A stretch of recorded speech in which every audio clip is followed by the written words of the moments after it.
Subscribe now and press the bell icon. Never miss an update.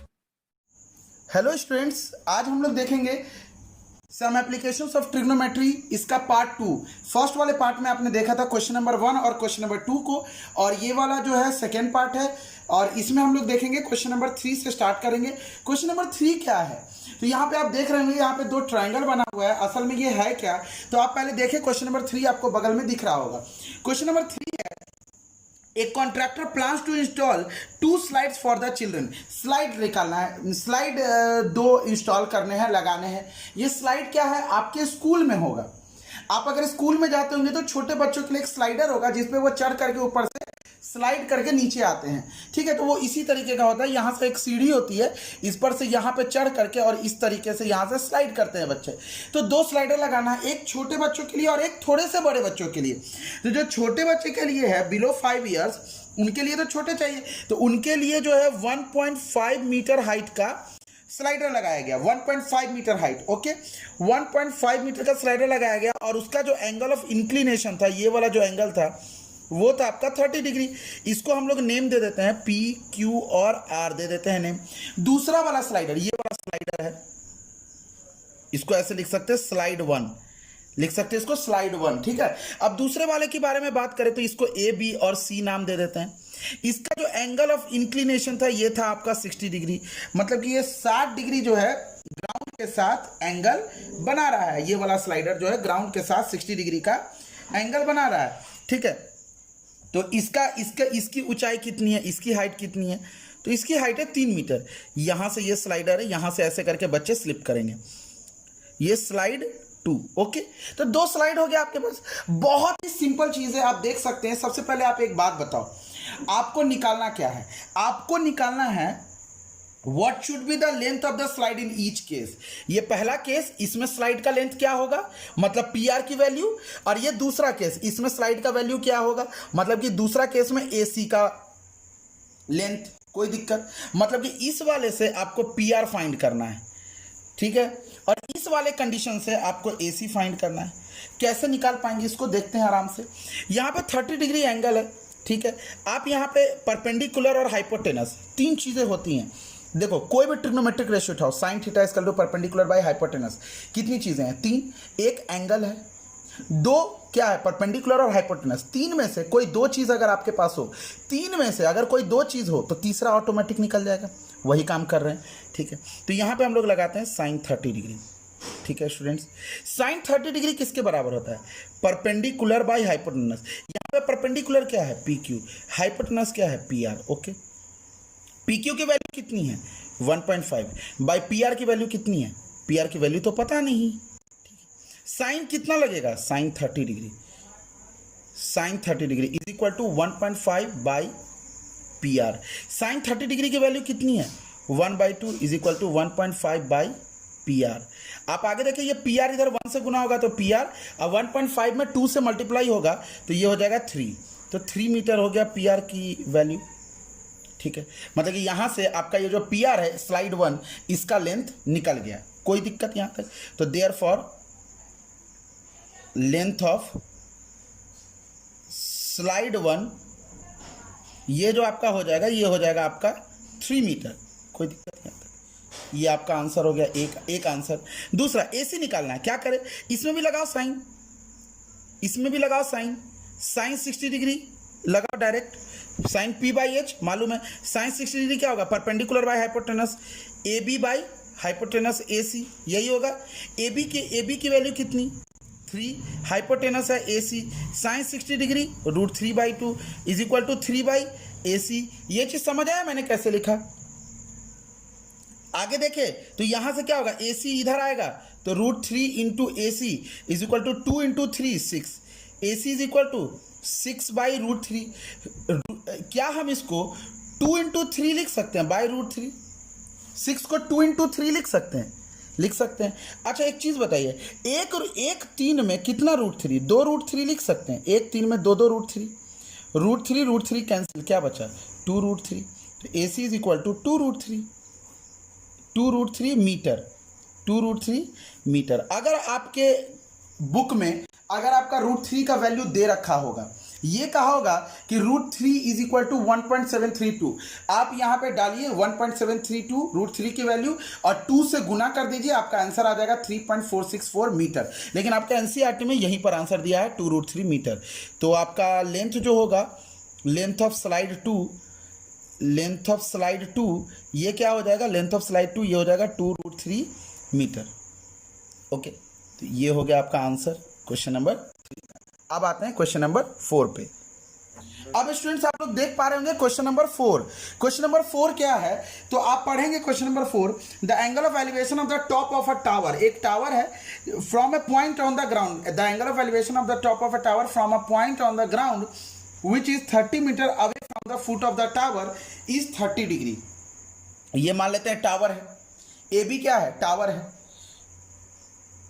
Late A B the tower with height h। मान लेते हैं कि A B का height जो है h है, एक टावर है, ठीक है, 30 मीटर ग्राउंड से दूर है। क्लियरली कहा है, ये वाला पॉइंट जो है C, ये ग्राउंड से 30 मीटर दूर है, मतलब कि BC जो है ये हो गया आपका 30 मीटर, गिवन दिया हुआ है। आगे बात करें तो आपसे क्या पूछ रहा है, इसमें हाइट ऑफ द टावर पूछ रहा है। जब उसका ये एंगल ऑफ एलिवेशन कब काम करता है। मान लीजिए कि आप ग्राउंड पे खड़े हैं और मान लेते हैं कि कोई एक बिल्डिंग है जिसमें कि 5 फ्लोर है, उस बिल्डिंग के छत पे कोई खड़ा है। आप नीचे से जब ऊपर देखते हैं तो आपको अपना गर्दन उठाना पड़ता है। जब आप अपना गर्दन उठाते हो तो एक सर्टेन एंगल पे आपकी मुंडी घूमती है। जितने एंगल से आपकी मुंडी घूमती है ना, उसी को एंगल ऑफ एलिवेशन कहते हैं, ठीक है। लेकिन अगर आप बिल्डिंग के ऊपर खड़े हो और आपको ग्राउंड फ्लोर पे नीचे देखना है तो आपको अपनी मुंडी झुकानी पड़ेगी। जितनी डिग्री आपकी मुंडी झुकेगी ना, उतनी डिग्री उसको एंगल ऑफ डिप्रेशन कहते हैं। कोई दिक्कत यहाँ पे, आगे बढ़ते हैं। अब इसमें क्या करें हम लोग को निकालना हाइट, परपेंडिकुलर, बेस और यहाँ पे एंगल दिया हुआ है, एंगल है 30 डिग्री दिया हुआ है। अब ऐसा कौन सा ट्रिग्नोमेट्रिक रेशियो है जहां पर लगेगा परपेंडिकुलर और बेस में रिलेशन, तो ये होता है tan। सिंपल है, tan थीटा के बारे में हम लोग जानते हैं, ये होता है परपेंडिकुलर बाई बेस। परपेंडिकुलर का P और बेस का B। यहाँ पे परपेंडिकुलर क्या है, AB है, अब बेस क्या है, BC है। AB को आपने एज्यूम किया है H, यहाँ लिख लो H। अब भाई बेस को आप लिख लो 30। अच्छा, tan कितना लगेगा, तो tan यहाँ पे 30 हो जाएगा। एंगल आपका 30 डिग्री दिया हुआ है, थीटा जो है आपका वो 30 डिग्री दिया हुआ है, 30 लग जाएगा, इज इक्वल टू H/30। अगर आप आगे बढ़ो तो एक चीज बताओ, 1/√3 इज इक्वल टू क्या हो जाएगा, H/30। इसी को आप अगर आगे बढ़ो एक स्टेप तो यहां से क्या हो जाएगा, H इज इक्वल टू क्या हो जाएगा, 30 उधर जाएगा, 30/√3। अगर आप यहां देखो, इसको रेशनलाइज करो, √3 से ऊपर नीचे गुना, ये क्या हो जाएगा 30√3 बाई √3 इंटू √3 क्या होगा, 3 होगा। अच्छा, अब आप देखो कि ये 3 से अगर ये कैंसिल होगा तो 10 टाइम्स 10√3।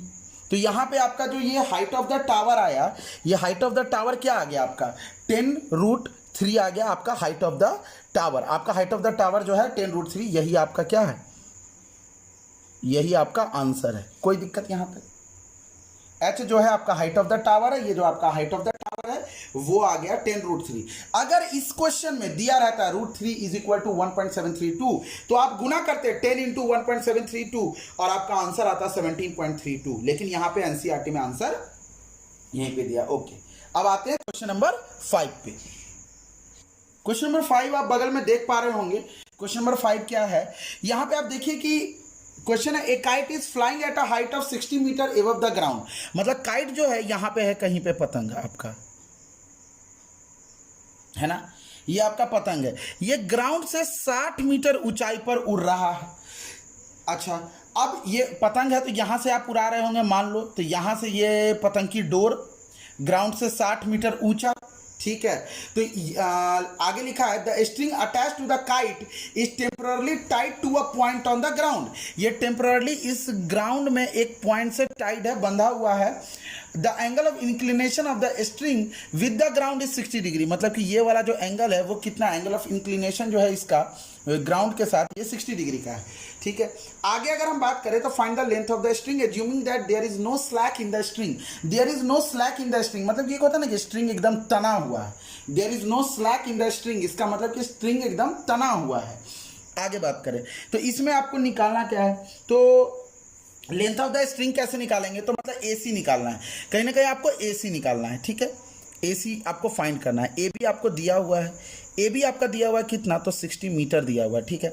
एंगल ऑफ इंक्लिनेशन आपका ये जो थीटा है वो आपका 60 डिग्री दिया हुआ है, ठीक है। आपको फाइंड करना है AC इक्वल टू व्हाट। अब यहाँ पे कौन सा ट्रिग्नोमेट्रिक रेशियो हम इस्तेमाल करें, तो ऐसा कौन सा ट्रिग्नोमेट्रिक रेशियो, हमको AC निकालना है, मतलब कि हाइपोटेनस निकालना है, परपेंडिकुलर दिया हुआ है, तो ऐसा कौन सा ट्रिग्नोमेट्रिक रेशियो जिसका परपेंडिकुलर और हाइपोटेनस में रिलेशन है, खुद से पूछिए। तो ये जवाब आएगा आपका साइन थीटा।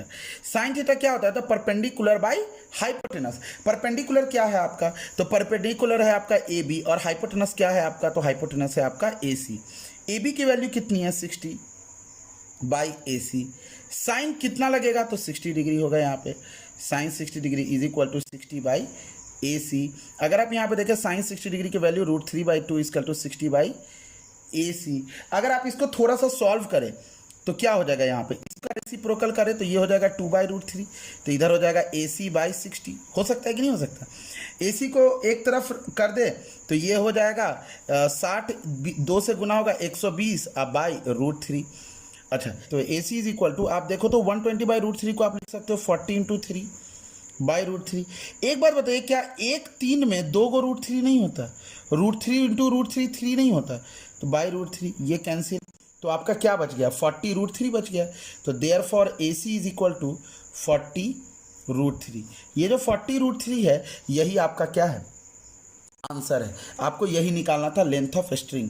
तो आप लिख सकते हो यहाँ पे therefore length of string is equal to 40√3।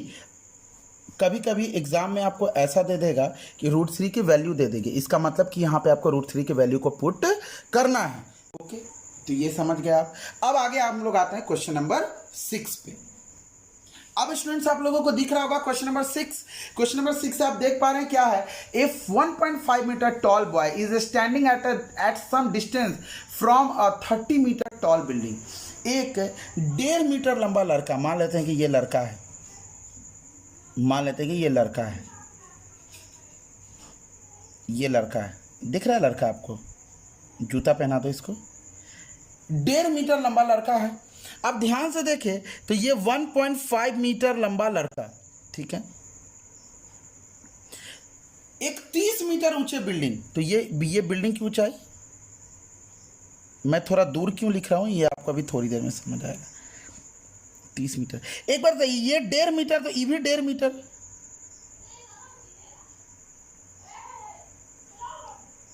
ये BC 1.5 है, तो ये AB कितना हो जाएगा, ये 30 में से 1.5 घटेगा तो कितना होगा, 28.5 होगा, 28.5 मीटर होगा। कोई दिक्कत यहां तक, ये चीज आप समझ पा रहे हैं, अभी आप लोग क्लियरली देख पा रहे होंगे, ठीक है। आप अच्छे से ये फिगर को पहले देखें, 1.5 मीटर ऊंचा लंबा है, 1.5 मीटर लंबा लड़का खड़ा है एक 30 मीटर ऊंचे बिल्डिंग के सामने, ठीक है। अब ये लड़का मूव कर रहा है, क्या लिखा है, the angle of elevation from his eyes to the top of the building increases, ये ऊपर देख रहा है, इंक्रीज करता है कितना से, 30 से 60। जब वो बिल्डिंग के तरफ जाता है, ये जब नजदीक जाएगा, जैसे जैसे बिल्डिंग के नजदीक जाएगा तो ये टॉप देखने के लिए उसको अपना मुंडी और उठाना पड़ेगा, तो एंगल ऑफ एलिवेशन इंक्रीज होता है। तो अब कह रहा है कि ये वाला जो दूरी है ना, ये EF, ये हमको फाइंड करना है। आप कैसे करेंगे फाइंड, आपको EF फाइंड करना है। ये जो दूरी इसने तय की है EF, ये दूरी आपको फाइंड करनी है, ठीक है। आपको दी क्या गई है, तो लड़के की हाइट आपको मालूम है, ED मालूम है, आपको ED मालूम है, ED 1.5 मीटर आपको मालूम है। उसके बाद आपको BC भी मालूम है कि BC भी ED के बराबर है, तो 1.5 मीटर है। आपको AB मालूम है, AB आपको मालूम है 28.5 मीटर है।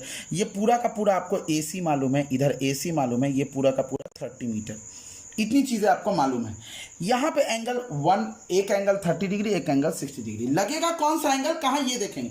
आप पहला काम करो कि इसमें 2 ट्राइंगल ढूंढो। तो बाबू एक ट्राइंगल आपको क्या ये वाला दिख रहा है, ए बी एफ। एक ट्राइंगल ये दिख रहा है, देखो ए बी एफ दिख रहा है, ए बी एफ। और दूसरा ट्राइंगल आपको दिख रहा है ए बी और ई। एक ट्राइंगल ये दिख रहा होगा ए बी ई, और एक ट्राइंगल ये दिख रहा होगा ए बी एफ या ए एफ बी। ठीक है, एक छुटकू ट्राइंगल, एक बड़ा वाला ट्राइंगल। क्लियर। अब आगे देखते हैं triangle A B F. Triangle अब हम लोग आते हैं ट्राइंगल ए बी एफ में। इन ट्राइंगल हम लोग लिखेंगे in triangle A B F. क्या होगा हमारे पास, हम लोग लगाएंगे tan, क्योंकि हम लोग को चाहिए बी एफ। आप खुद सोचो, ये बी एफ मिलेगा और पूरा बी ई मिलेगा, तब जा करके ना पूरा बी ई में से बी एफ को घटा देंगे तो ई एफ बचेगा। सिंपल। तो पहले ए बी एफ या ए एफ बी में से हम लोग क्या काम करते हैं कि बी एफ निकालने की कोशिश करते हैं। तो कैसे, तो अब यहाँ पे लगेगा tan। अगर बी एफ निकालना है तो परपेंडिकुलर मालूम है और बेस, तो लगेगा tan। तो आप एक बात बताइए, tan थीटा क्या होता है, ये होता है परपेंडिकुलर बाय बेस। ठीक है, परपेंडिकुलर क्या है बाबू, ए बी, और बाय बेस कितना है बाबू, तो बी एफ। ए बी कितना है बाबू, तो ए बी कितना है 28.5 है। अब बाई बी एफ कितना है बाबू, नहीं पता। एंगल कितना है बाबू, tan 60 डिग्री। यहाँ पे एंगल है कितना, tan 60 डिग्री। यहाँ A B by B F, यहाँ पे tan है 60 डिग्री। tan 60 डिग्री की वैल्यू आपको मालूम होनी चाहिए, √3 होती है। और A B by B F ये 28.5 बाई बी एफ। tan 60 डिग्री कितना है, तो √3 है, √3। ये हो गया 28.5 बाई बी एफ।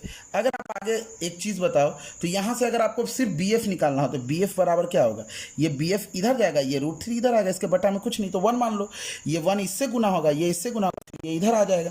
तो क्या होगा, बी एफ होगा 28.5 बाई √3। इसको मान लेते हैं, आप इक्वेशन 1 मान लीजिए। ठीक है, अब हम लोग क्या करेंगे, एकदम सावधानी से समझिएगा। अगर थोड़ी भी गड़बड़ी हुई तो आपसे ये क्वेश्चन नहीं बन पाएगा। देखिएगा, कैलकुलेशन इसमें बहुत इजी कैलकुलेशन है। अब आते हैं हम लोग इन ट्राइंगल ए बी ई में। ठीक है, इन ट्राइंगल ए बी ई। ठीक है, अब ए बी ई में क्या होगा, हम लोग इसमें क्या है, इसमें tan 30 है। ये वाला एंगल आपको दिख रहा है, ये वाला एंगल देखिए, तो ये वाला एंगल, ये वाला एंगल, ये वाला एंगल आपको दिख रहा है। ठीक है, ये वाला ट्राइंगल दिख रहा है। अब यहाँ पे देखिएगा tan 30 डिग्री। tan 30 डिग्री क्या होगा, परपेंडिकुलर बाय बेस। परपेंडिकुलर क्या है, ए बी, और इसका बेस कितना है, ए बी ई का बेस कितना है, बी ई। ए बी कितना है 28.5, अब बाई बेस कितना है, बी ई। तो बी ई को क्या हम लोग लिख सकते हैं, B F plus E F. आप ध्यान से देखिए, तो बी ई जो है ये B F plus E F का सम है। क्यों ऐसा किया गया, क्योंकि 28.5 बाई हम लोगों को बी एफ का वैल्यू मालूम है, ये क्या है 28.5 बाई √3 और प्लस ई एफ। कोई दिक्कत यहाँ तक, ये चीज़ पता है, इसीलिए हम लोगों ने ये काम किया। अब आप बताइए कि यहाँ पे कुछ नहीं है, तो यहाँ पे 1 मान लेते हैं, और ये यहाँ पे इसका एलसीएम लेके इसको सॉल्व करेंगे, और फिर इधर देखिए tan 30 डिग्री का जो वैल्यू है उसको हम लोग पुट करते हैं। ये क्या होगा, 1/√3। 1/√3 इक्वल टू 28.5 बाई, यहाँ पे आप एलसीएम ले लो। आप सिर्फ इसको मत देखो, आप सिर्फ इसको देखो, आप इसको सॉल्व करो। कैसे होगा, तो एलसीएम लो √3, ये होगा 28.5 और प्लस √3 इंटू ई एफ, यही चीज़ होगा। आप अगला स्टेप में बढ़ो, ये √3 ऊपर जाएगा, 1/√3 is equal to 28.5 into √3 by, आप देखो 28.5 प्लस √3 इंटू ई एफ, ये चीज़ हो गई। यहाँ तक आप लोग समझ गए। आगे आप देखेंगे तो अगला स्टेप हमारा क्या होगा, ये इसको इधर ले जाइए और इसको इधर ले जाइए, तो क्या होगा अगला स्टेप, आप ध्यान से देखें। ये इधर आएगा तो 28.5 plus √3 E F is equal to 28.5, और ये √3 इधर गुना होगा तो 28.5 इंटू 3 हो जाएगा। कोई दिक्कत यहाँ तक, यहाँ पे आप लोग देख पा रहे होंगे, ये हो जाएगा 28.5 इंटू 3 यहाँ पे। ठीक है, कैसे, ये वाला √3 इधर जा कर के गुना हुआ, और ये वाला इससे 1 से गुना हुआ, तो ये इधर आ गया। आगे अगर आप देखें तो आगे आप कैसे सॉल्व कर सकते हैं, ये देखिए √3 इंटू ई एफ को आप एक तरफ रहने दें, ये हो गया 28.5 इंटू 3 माइनस 28.5। 3 आम में से 1 आम घटा तो कितना आम बचा? 2 आम बचा। तो आपका हो जाएगा √3 into EF equal to 2 into 28.5। तो आपके EF की वैल्यू कितनी आ गई? 28.5 इंटू 2 कितना होगा? 57/√3। और इसको अगर आप सॉल्व करें तो ये आपका क्या हो जाएगा? ये आपका हो जाएगा 19 इंटू 3/√3। ओके, इस चीज़ को अब मैं अगले स्टेप में, अगले पेज में लेकर के जा रहा हूँ। ठीक है, अब लास्ट पेज में आपने EF को यहाँ तक निकाला था। EF इज इक्वल टू निकाला था 19 इंटू 3/√3। 19 इंटू 1 3 में होता है 2√3/√3। √3 कैंसिल हो गया आपका, ये आपका आ गया 19√3। तो EF की जो वैल्यू आ गई, EF आपकी आ गई 19√3। तो ये था आपका आंसर। ओके, तो ये था आपका आंसर। तो इस तरीके से आप बना सकते हैं। अगर इसी क्वेश्चन में अगर आपका √3 का वैल्यू दिया रहता है तो आप यहाँ पे पुट करते 19 इंटू 1.732 जो कि √3 का वैल्यू, और फिर मल्टीप्लाई करते तो आपका एग्जैक्ट मीटर्स में आंसर आता। खैर, आपका आंसर यहीं तक है। तो कैसा लगा आपको ये वीडियो? अगर ये वीडियो अच्छा लगा तो अपने फ्रेंड्स के साथ शेयर करें। Thanks for watching.